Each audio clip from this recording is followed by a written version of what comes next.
Alright, I got it all disassembled. The fuel pump and all that stuff was down in the valley.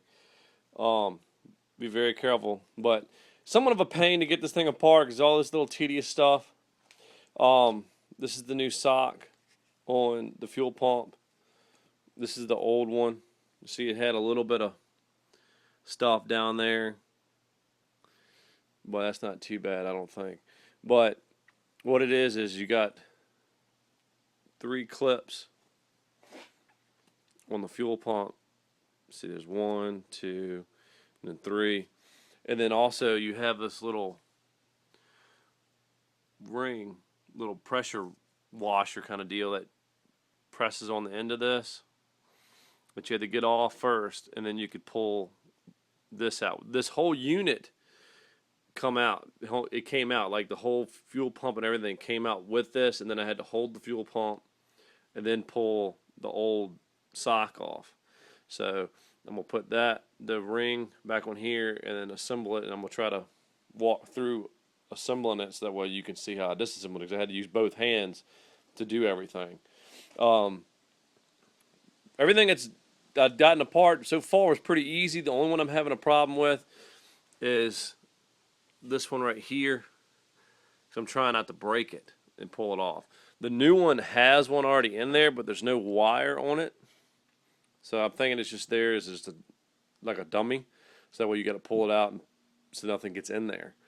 So I'll work on putting it back together. I'll try to take pictures or videos step by step once I get the fuel pump back in, which is pretty easy. I'm going to clean this out so that way I make sure all that's clean too. Alright, once you get ready to put the fuel pump back in there, once you get the sock on there, actually, yeah, is you got these little plastic things actually sit in each individual slot, so that way it helps support and keeps the fuel pump stationary. And then once you get that in there, then you put the top on there. Just make sure you got the wires and little holders, and then you can snap it all back together and work your way up. Alright, I got the old one off. What I did to get that little stubborn one off was I got a pair of small needle nose pliers and worked it, put it on both sides, got it in there, and got them spread apart enough where I could clamp it, and then slightly turned it, and it popped right out. So then I'm gonna get the new one put on here, right here. Get this one put on there, and then once you get it all said and done, it should run a little bit better, start a little quicker than some other stuff. But let me get this back together and I'll show you. Just make sure when you're putting it all back together, all the wires go back. Just take pictures as you're disassembling so that way you can put it back together really easy. That's why I'm doing the video, and I'm going to try to help people out too with this, got the Hondas, because I was stumped when I was like, okay, I'm going to change the fuel filter. They're like, nope, they don't have them. I'm like, that's nice. I was like, then I had to do some research on some forums and stuff like that, and then come to find out this is what it is, and that's why you got to do what you got to do to try to make your car run better and get the best gas mileage as possible. All right. All right. No, almost fell. Once you get it all back together, finagle it back together. Once you piece it all and fight it and everything else, because like on the old one, the hoses are a lot more nimble and easier to do, and I think they put these on a little better, because on the new one,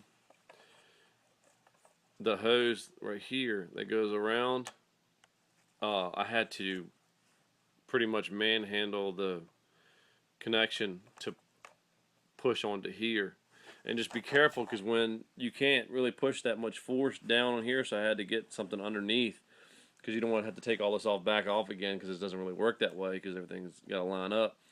I had to get underneath it, and so it hold it up so that way I can push it down on there, because of the O-rings. You get new O-rings in the kit too.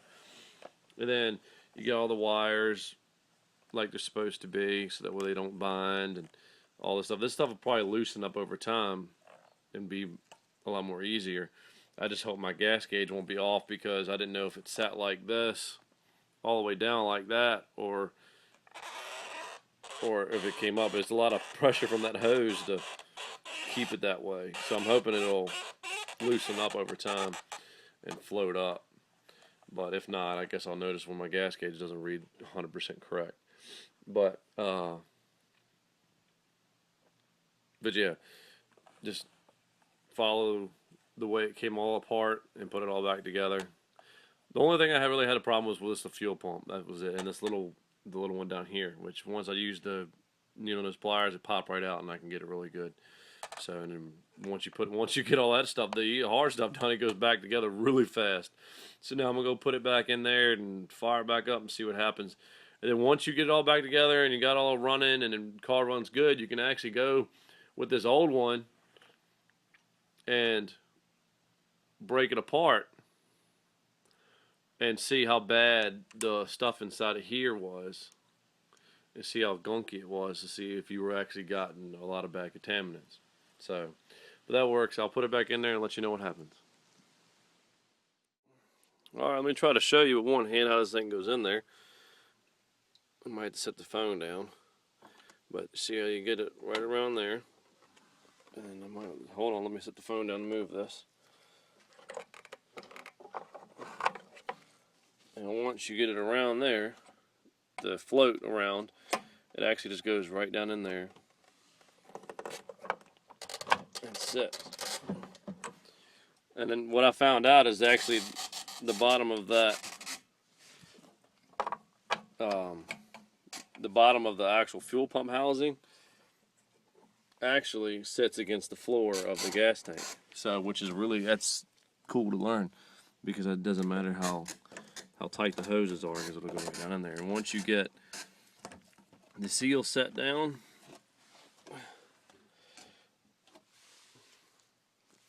get a rag so we don't get gas everywhere. It's really hard to do it with one hand, but that's what you do. Once you get the seal set, bear with me. Once the seal's in place, it pushes right down, and then basically it's just touching it up, basically cleaning all the excess residue out, which I'm going to do, and then put your ring back on there. Don't severely over tighten it. Put that back on there, and make sure you get the other one from the other side. There's a little clip that came off. You got to get off the other one, which I got to go do, so that way it locks the fuel line on there. So once you do that and that's hooked up, hook up your connections and put everything back together. Just don't put the seat back and all that stuff yet till you fire it up and see how, make sure everything runs right. So I'm gonna do that. I'm gonna get this piece, put that on there, hook everything up, and then fire it up, see what happens. And when you put the new ring on, so that way you know you got it tight enough, is do it by hand. Then once it stops doing it by hand, push down on the pump and see if it moves, and also grab it and try to turn it. If it still turns a little bit by hand, just like you took it off, just barely go a couple rotations, like basically 1, 2, and then test it and make sure once it gets to the part where it snugs it up where the pump can't move, go up and down, you got no play up and down and no side to side movement, you're good to go. So that way you know you got the good mate to the seal and it's nice and tight. You don't want to over tighten it, because you don't want to break the plastic threads or the cap or any of that stuff. So this is that little piece I was talking about. It goes right on here. Just like that. Get this.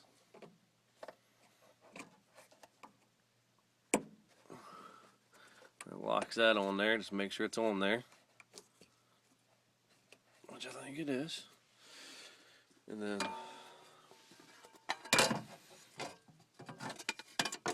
make sure this is in the correct orientation. And then where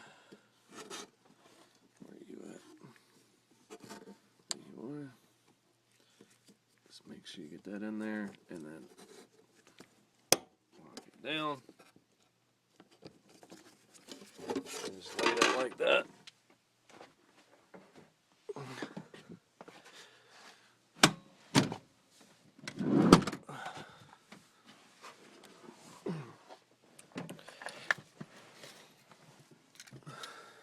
And cycle the key a couple times. So the pump, they go build it up to the engine, up to the intake and all that good stuff. Do it a couple times, at least 4 times, to make sure you prime it good.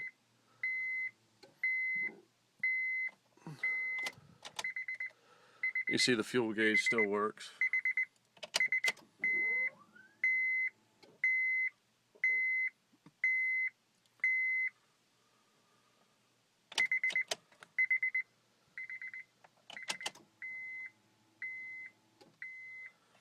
All right. Well, let's see what happens.